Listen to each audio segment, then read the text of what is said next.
when we hear a lot of these discussions about the future, there's a lot of talk about big data and all this stuff, but for a lot of small businesses, it's hard to get their head around. Tom, what is this big data thing, and what does it mean for small businesses and startups?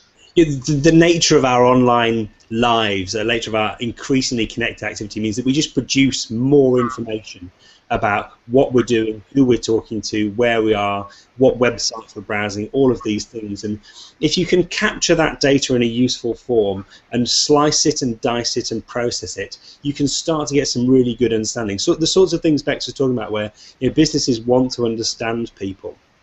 And there's loads of tools out there for this. For the small business, you don't want to be doing the heavy lifting of big data, but you look at the sorts of tools that are available to you, particularly with around the web.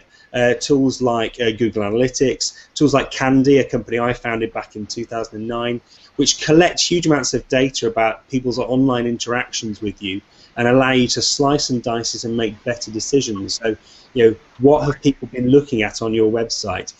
What have people spent in the past? Is it worth putting that call in to close that deal with that customer who spent loads with you or has come from a big company?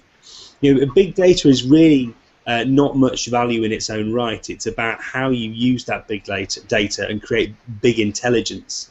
And increasingly, we're finding consumer grade or small business grade tools that allow you to do that with a variety of data that's either out there or that can be collected from your web interactions and your social media interactions.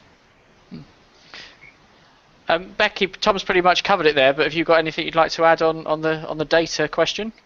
No, just to not get blinded by data. Certainly when you work in marketing, as I've done for many years, you can drown in data to exactly Tom's point. So it's about cutting and finding the stuff that's relevant to you and how you can best maximise it and use it to benefit you and your business.